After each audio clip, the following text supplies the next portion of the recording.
रयतेचे राजे छत्रपती शिवाजी महाराज, राजा असून ऋषितुल्य जीवन जगणारे राजर्षी शाहू महाराज, क्रांतिज्योती सूर्य महात्मा फुले, क्रांतिज्योती सूर्य सावित्रीबाई फुले, बौद्धिसत्व महामानव परमपूज्य भारतरत्न डॉक्टर बाबासाहेब आंबेडकर यांच्या विचारास आणि प्रथमच प्रति अभिवादन करते। सबसे पहले मी खूप धन्यवाद देते आदरणीय इम्रान प्रतापगडीजींचा की त्यांनी आम्हाला पूर्ण वेळ दिलेला आणि ते या ठिकाणी या कार्यक्रमाला आले। मनापासून मी त्यांचे मुंबई काँग्रेसच्या वतीने त्यांचे मनापासून धन्यवाद व्यक्त करते। मी तर आज भाषण ऐकली, अमीनभाईचं पण भाषण ऐकलं आणि असलम भाईचं पण भाषण ऐकलं। खूप छान भाषण झाली, म्हणजे आपल्याला खूप गोष्टी त्यांनी या ठिकाणी मांडल्या। मी दोघांचंही मनापासून मुंबई काँग्रेसचे अध्यक्ष म्हणून धन्यवाद करते की त्यांनी या ठिकाणी आपली मतं परखडपणे मांडली। साजिद भाई आमचे नवनियुक्त आमदार आहेत, पठाण साहेब तुमचं पण जोरदार होतं।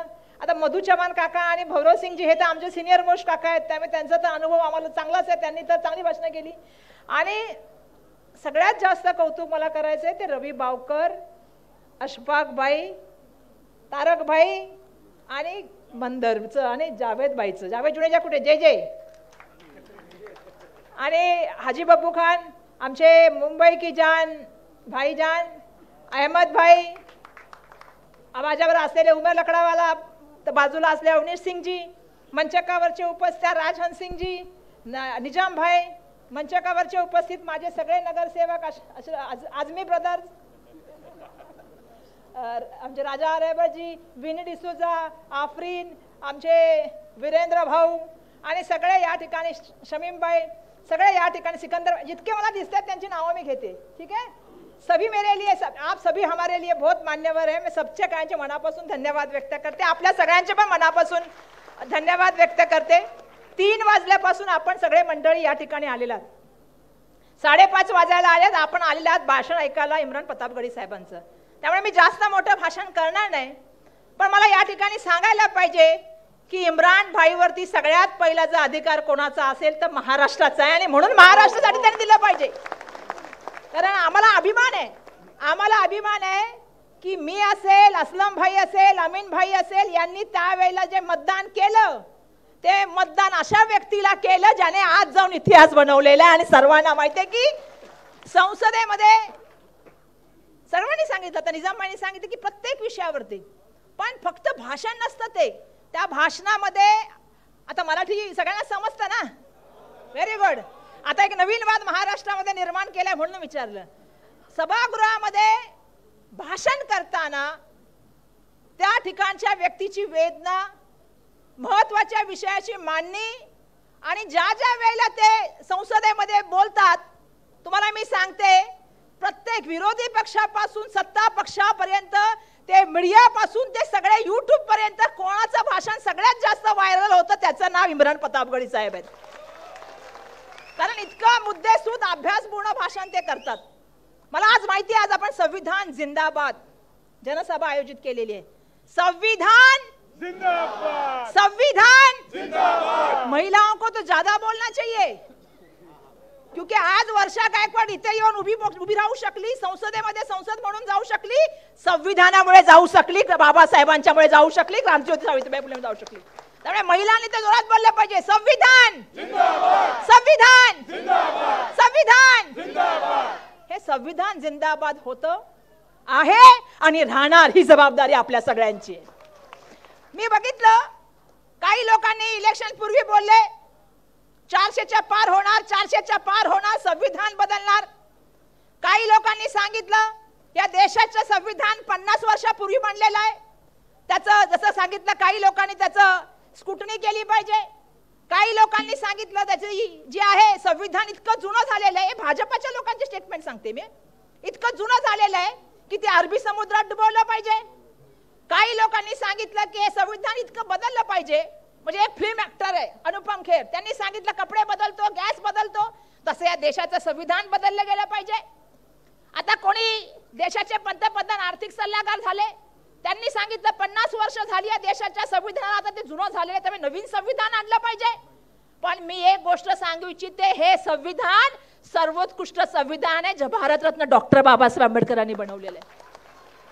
आज विजय असो, विजय असो। आनंद आहे मला एका महिलेने घोषणा घेतली, चांगली गोष्ट आहे, जोरदार टाळ्या.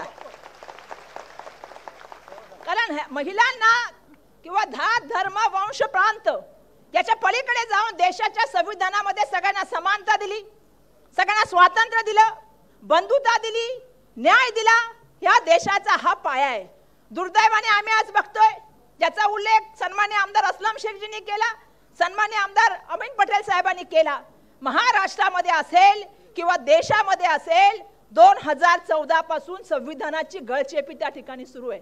आम्ही बघतोय स्वायत्त यंत्रणा, मग कुठल्या स्वायत्त यंत्रणा आहे? ईडी, सीबीआय, इन्कम टॅक्स आहे. त्यांना स्वातंत्र्य सांगा, स्वातंत्र्य आहे? मीडियाला स्वातंत्र्य आहे? आता अस्लम शेखजींनी सांगितलं, आमचे पण मित्र आहेत, त्या संडेच्या दिवशी आलेत, पण आज त्यांना स्वातंत्र्य आहे. आज लोक ज्या तऱ्हेने या यंत्रणाकडे बघत होते, दुर्दैवाने या सगळ्या यंत्रणांना आज लोक संशयाने बघायला लागले. आज लोक न्याय व्यवस्थेकडे संशयाने बघायला लागले. आणि आमदार खासदार जे आम्ही निवडून येतो, लोकप्रतिनिधी जे आम्ही निवडून येतो या संसदेच्या माध्यमातून किंवा या संविधानाच्या माध्यमातून, आज लोकांना वाटतं कुठलाही पक्ष फोडा, कुठलाही पक्षाचं चिन्ह घ्या, निवडणूक लढा आणि पैशाच्या जीवावर निवडून या. हे बरोबर नाहीये. हे देशाचं संविधान बदलण्याचं जर काम कोणी केलं असेल तर नरेंद्र मोदीच्या सरकारने केलेलं आहे. आणि म्हणून आज आपल्या सगळ्यांना गरज आहे की या देशाचं संविधान कसं टिकवता येईल. महाराष्ट्रात तर असं झालंय, आता दोघांनी उल्लेख केला, आता ठेकेदार झाले, धर्माचे ठेकेदार. ते बोलणार तुम्ही हे केलं पाहिजे. अरे त्यांनी मटणापासून सगळ्यापासून बोलण्याचं केलं. हे मटण कुठलं आहे, ते मटण कुठलं आहे, काय कपडे घातले पाहिजेत, कुणी काय बोललं पाहिजे. अरे बाबा, महाराष्ट्रात मी बघते एक आमदार कॅन्टीन वाल्याकडे जातो आणि कानाखाली मारतो जेवण नाही मिळालं म्हणून. मी महाराष्ट्रात बघते एक काय म्हणतात त्याला, एक सातत्याने चाललंय, एक बोलणार हा माओवादी, दुसरा बोलणार पडळकर सारखा आमदार ख्रिश्चन समाजाच्या विरोधामध्ये. काय चाललंय या महाराष्ट्रामध्ये? दुर्दैवाने मला सांगायला पाहिजे, महाराष्ट्रामध्ये ज्या तऱ्हेने राजकारण चालू आहे, हे राजकारण बरोबर महाराष्ट्रामध्ये चालू नाहीये. आता नवीन वाद पेटवलाय. नवीन वाद काय पेटवलाय? हिंदी आणि मराठी वाद. अमीनबाई, तुम्ही बोललात ना, वर्षा गायकवाड मराठी मीडियम मध्ये शिकलेली आहे. किती लोकांची मुलं मराठी मीडियम मध्ये शिकली माहिती काढा. किती लोकांची मुलं मराठी मीडियमला शिकली माहिती काढा. कोणी वाद निर्माण केला, कशासाठी वाद निर्माण केला? अरे हिंदी तर आता आपल्या सगळ्यांना माहिती की 5वी पासून आपण शिकवतो. मराठी तर अभिजात दर्जा मिळावा म्हणून संसदेमध्ये आम्ही मांडला, त्याला मराठीला अभिजात दर्जा मिळवून दिला. मराठी आमची मातृभाषा आहे, मराठी भाषा सगळ्यांना गर्व आहे, त्याच्याबद्दल स्वाभिमान आहे. आणि असं असताना एक नवीन वाद पेटून दिला. एका साईडला जातीय राजकारण, दुसऱ्या साईडला धार्मिक राजकारण. काय बोलतात आमदार? हात तोडले तर 2 लाख रुपये, हातपाय तोडले 5 लाख रुपये, पूर्ण मारलं 11 लाख रुपये. आणि राज्याचे मुख्यमंत्री ऐकतात? कुठे गेली कायदा सुव्यवस्था? काय राज्याची परिस्थिती करून ठेवली आहे? एक नवीन विधेयक आणलंय, जनसुरक्षा विधेयक, ज्याचा उल्लेख केला अस्लम पटेल साहेबांनी. काय ते विधेयक? अर्बन नक्षलाइट. कुठून शब्द आला हा? हा शब्द आला ज्या वेळेला शेतकऱ्यांनी त्या ठिकाणी 3 कायद्याच्या विरोधामध्ये आंदोलन केलं आणि शेतकऱ्यांनी सांगितलं की 3ही काळे कायदे मागे घेतले पाहिजेत. तिथं शब्द काढला एका भाजपाच्या सांसदाने. काय काढला? शहरी नक्षलवाद.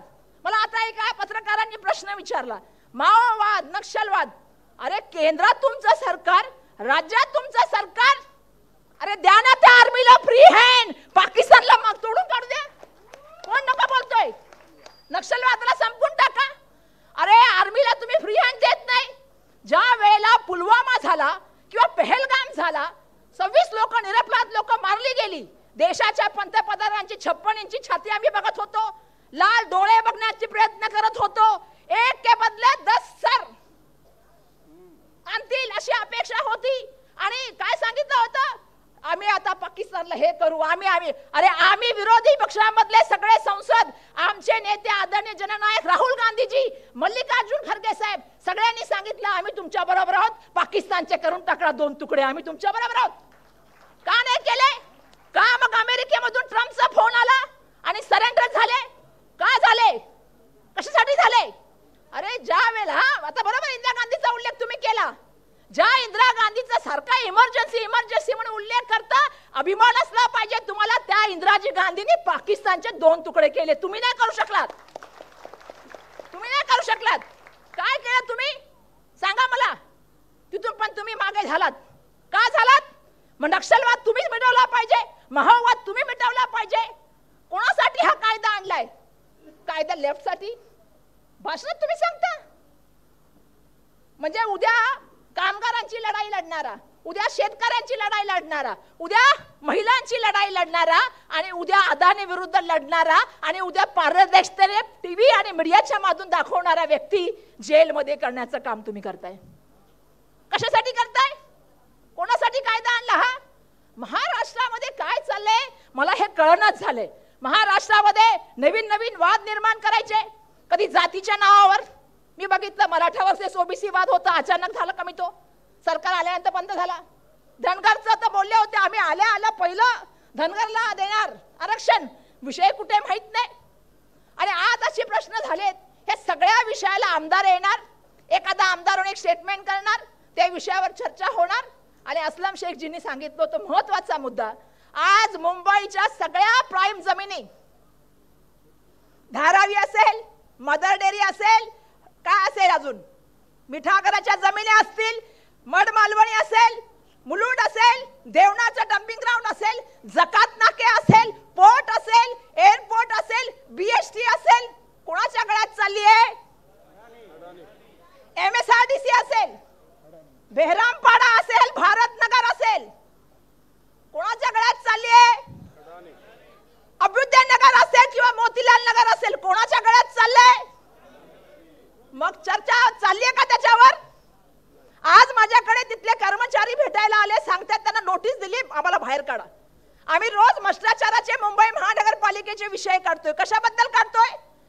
देशाच्या संविधानाने मूलभूत अधिकार दिलाय, प्रत्येक व्यक्तीला आरोग्य मिळालं पाहिजे, प्रत्येक व्यक्तीला स्वच्छ पाणी मिळालं पाहिजे, स्वच्छता मिळाली पाहिजे. देते मुंबई महानगरपालिका व्यवस्थापन?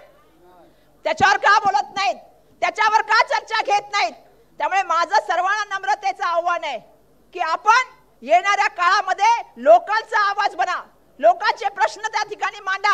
आणि काँग्रेस पार्टी, जसं सन्माननीय मधु चव्हाण साहेबांनी सांगितलं, सर्वांना बरोबर घेऊन जाणारी काँग्रेस पार्टी एक परिवार आहे. आणि त्या परिवाराचे सदस्य म्हणून आपण सगळेजण या ठिकाणी आलात.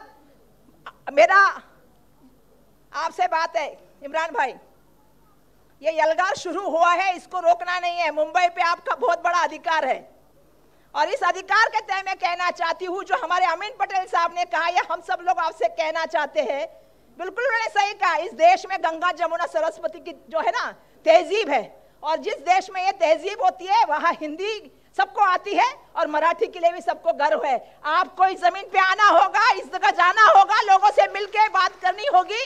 लोगों को महंगाई की परेशानी है, लोगों को बेरोजगारी की परेशानी है, लोगों को अच्छे सड़क की परेशानी है, लोगों को अच्छे क्या कहूं मैं किस किस चीज की अच्छे सुविधाओं की परेशानी है. लेकिन दुर्भाग्यवश इन चीजों के ऊपर जो है वो बात नहीं करते हुए अलग विषयों पे बात होती,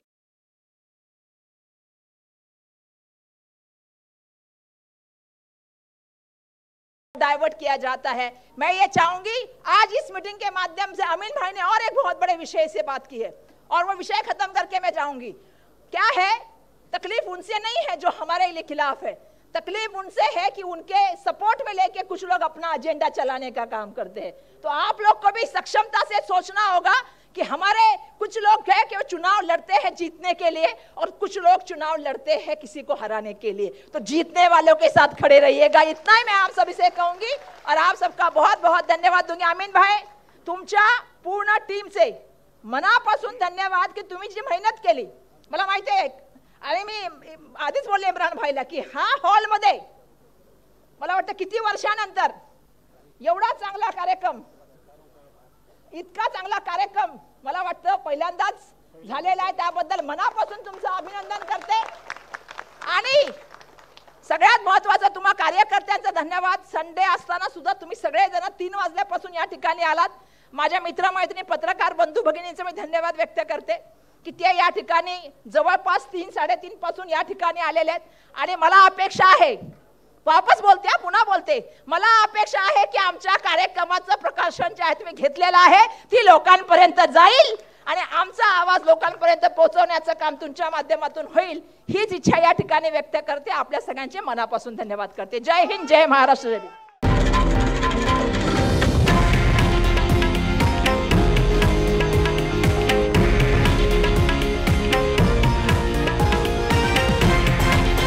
हे आहे देशातील नंबर 1 न्यूज नेटवर्क आणि आपण पाहत आहात TV9 मराठी, एकमेव.